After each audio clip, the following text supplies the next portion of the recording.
You know, lovely YouTubers, during the long time ago that I was actually playing this game, I wasn't sure how I'd feel about it at the time. I heard about it a long time ago since it was the one Kirby game where it was designed to make it impossible for you to die while playing it. Obviously, being a straightforward platformer like most of the franchise, I thought that this was going to be a weird decision to be as overtly player-friendly as possible would fundamentally ruin the game for me as I breezed through every stage, boss, and obstacle along the way to yet another dissatisfying ending where Kirby defeats the bad guy du jour and we move on with our lives as nothing changes in the long run. The total art direction change for this game was also another big flag for me as well, since other developers would like to use their fundamental changes to a series for a one-shot as an excuse for not adding anything else to it, and frankly a good justification for also taking things away really subtly. Let's say that at the very least I wasn't going into Epic Yarn when I first played it with high hopes for Good Feel, whose first project of note was this game, in which they start attempting to sell this paper-craft video game experience to their new audience. Thankfully for this video, Epic Yarn became a game that I actually wasn't expecting at the end, and ironically the antithesis for Good Feel's later games in which they started fixing non-existent problems. So, immediately on startup, we run into our first problem. If we're going to transform Popstar and all its inhabitants into string, how are we actually going to do that? Well, this is the Kirby series, so the answer is the same as any other game on the list. Kirby is sitting around at home having lunch and gets surreptitiously tricked into releasing yet another space god on his hometown and will have to travel the entire galaxy to get it fixed. This space wizard, being an equally papercraft being, as what he plans to turn everyone else into to gain prestige through the power of magic office supplies. Likewise, since Kirby is now made of 90% air, he also loses most of his regular world abilities, meaning no copy abilities and no eating things, which is probably going to be a huge problem later, if Kirby even gets that far. After going through a happy, flappy tutorial level so that we can get a better handle on our whole existence problem, we quickly meet the usurped ruler of this land, Prince Fluff, who's also being tormented by the wizard craftsman. But they quickly decide to pair up so that through their combined stringy might they can unseat this tyrannical bundle of yarn. That, and we also need a good reasoning for how to smush co-op play into this Kirby title, and for Good Feel's credit, they did come up with a better idea than Super Mario Galaxy 2 did. And now that we have Fluff as a guidebook for how this universe works, we can start moving on to learning what Good Feel added to Epic Yarn, and again, for their points, they did add quite a few new ideas to take advantage of their felt universe and the Wiimote. Something that a bunch of third-partiers couldn't actually manage in the slightest. The most important one is that even though Kirby can't eat anything, he is still made up of yarn. So he can disincorporate that yarn and use it in order to lasso objects for revealing hidden secrets, opening new paths, and defeating enemies, even though in the grand platformer tradition, the enemies in Epic Yarn don't even classify as road bumps, just pseudo background irritations, like slightly ripped wallpaper in your brand new house. Additionally, since Kirby is string, this allows him to acquire the power to transform into other shapes to solve his problems, such as the many times when he'll shapeshift depending on if he's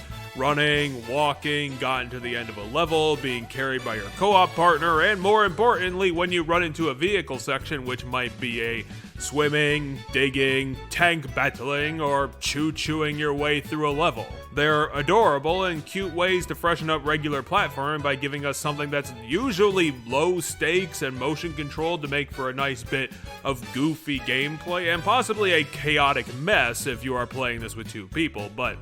you know, chaotic in a fun way. The only thing I could criticize are the several train sections since they rely on drawing your tracks with the Wiimote, and historically, Nintendo's motion controls have never been reliable for precision gameplay along those lines, so it's inherently kind of a bit iffy, I guess, which is the most toothless criticism that I could imagine. Thankfully, most of the other vehicle sections included can have wildly inaccurate shooting while still getting you to the finish line. One of the best parts of the game is the handful of race levels where you have to defeat 7 other NPCs at a speed game. It is the perfect difficulty, has interesting and frenetic obstacle courses to deal with, their collectibles aren't impossible to find and acquire, and honestly, it's one of the best tracks on the OST.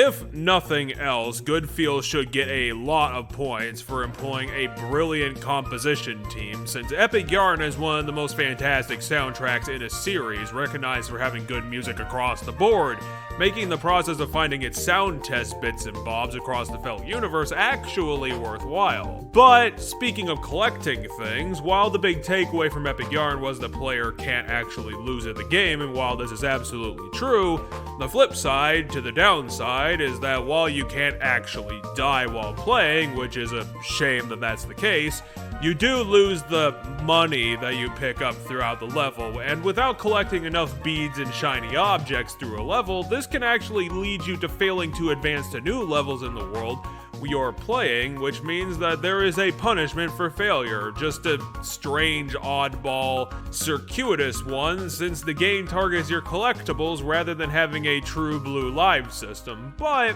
in a game like this, losing your access to content is actually enough of a incentive to,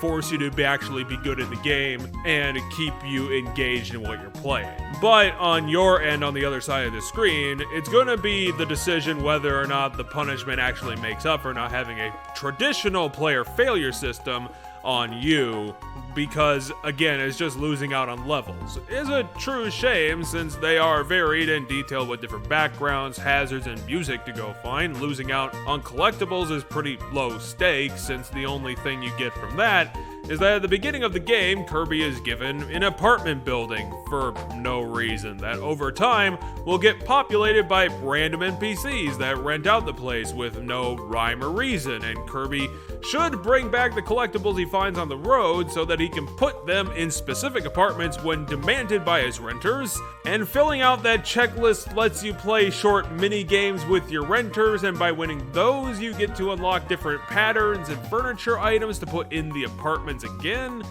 and that's kind of it. So again, it's gonna be kinda up to you, but in the grand scheme of things, this really roundabout punishment system that they have crowbarred into this game seems to be only going to torment 100%ers who got way too into the Soma's Room feature in Aria of Sorrow, and that is a really low bar, I have to say. However, the weird thing was that once I got into the back half of the game, I realized that Goodfeel did keep more to the original formula than I thought at the start for Kirby, which made the lack of any difficulty in the game very confusing, since Epic Yarn does have a proper difficulty curve, and the last couple of worlds are on par for most of the other Kirby games where the player should be dying a bunch trying to get to Meta Knight and the final battle, but they don't, because Goodfeel subtracted that basic feature from the formula. It's very odd to look at, since Goodfeel tried to have it both ways, so the end of the game should be as difficult as it needs to be, but ultimately it just doesn't matter since you cannot just get killed in this game. You can try it over an infinite number of times without anyone really caring, beyond the circuitous punishment I already described. And again, that's gonna be on you for deciding if that's a good or a bad thing. Goodfeel built and designed the proper levels for the proper worlds in this game, but then just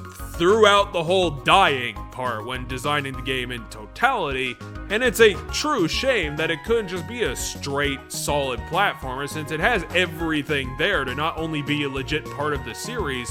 but if things had gone more traditionally, probably one of the best Kirby games ever made. The amount of variety and ridiculous detail throughout their design levels is right on the line with Super Mario 3D World, where they have starkly different worlds to traverse to, but within those worlds you get all these certain levels that are nothing like the central theme, so they become these unique one-offs, and sometimes with completely different level types than the other games, such as the fire truck level where the name of the game is to collect beads by dropping them from the ceiling, or throwing them in an elevator-based survival challenge. The packaging of the great level types, backgrounds, gimmicks, and soundtrack makes for a beautiful platformer that should be the top of its class, but that whole lack of depth thing is what's holding it back, because it is a central, foundational lacking for any platform. And again, I'm just looking at this freaking footage that I'm just editing right now. It is such a specific, detailed rendering of a Kirby game. They have all the fine little additions, the little bells and whistles, the things to make it consistent with being a craft-based world. Like, they did everything to mix their felt universe idea with the regular Kirby biomes that it is just fantastic to see it in motion, and they put so many different spins on it. It's just such a labor of love sort of game that it really kills me that I can't give it a full super duper recommendation, because honestly, I'm having trouble taking it seriously, but because I'm sure people are gonna say, well, it's just supposed to be a chill game. Well, then what's the point? What's the point of the game showing up to the door like this, having all the levels as they should, being a designed platformer, super duper quality, and calling it a chill game just seems to be so much of a disrespect to what they actually put on the table. Ultimately, I came away from finishing Epic Yarn feeling pretty grateful that Goodfeel was shaping up to be a talented developer, one full of drive, ambition, and creative ingenuity to do things and add things that were labors of their love for the franchise that they'd been allowed to partake in for developing for. Hell, Epic Yarn was managing to do things that were shoving their third-party game into the top 3 of the entire frickin' series. Their mastery over how to develop a Kirby platformer without his infamous copy ability, but still making it feeling challenging and interesting, was amazingly remarkable. The game feels like a HAL classic through and through, made mostly by an outsider. However, even though they have the levels, the worlds, and the difficulty curve perfectly executed, this cutesy little world and story they have going for it with Prince Fluff in this Yarn universe, that lack of failure and the decision to make this a chill game ultimately hurts it by not being able to hurt the player and instantly lowers the stakes of the game, making the entire experience feel like it has a background of toothlessness. And unfortunately, the apartment collection aspect doesn't shore up this failing to bring the game to the quality that it needed to be. Because it's a video game, it has to have challenge. If you subtract that, then you're fundamentally subtracting the thing that makes it a video game in the first place, which is why I can't respect it by calling it a chill game. And unfortunately, now that this is a retro review, I can also clearly say that Epic Yarn will probably be Goodfeel's best game, since their further efforts with stuff like Crafted World have not yielded the same honors that Epic Yarn did. Ultimately, this game had a vision at its core to be cute and fluffy, but also an inventive paragon of fun, pushing the boundaries of the entire franchise that I completely underestimated at the start. It's a brilliantly developed spark of ingenuity in a series that could have started feeling stale by its rehashing of old ideas, while Epic Yarn burst onto the scenes with that unique brand of energy that could only come from a successful startup. It may not be the best Kirby that'll ever be, but it'll certainly not be forgotten for a long ass time, and maybe one day, Goodfeel can get back to making a game like this in the future. Maybe if they end up getting their hands on a better series than goddamned Yoshi. But anyway, with that introspection in mind, I will wish you all out there a victory for gamers. Thanks for watching our continued coverage of the Kirby series.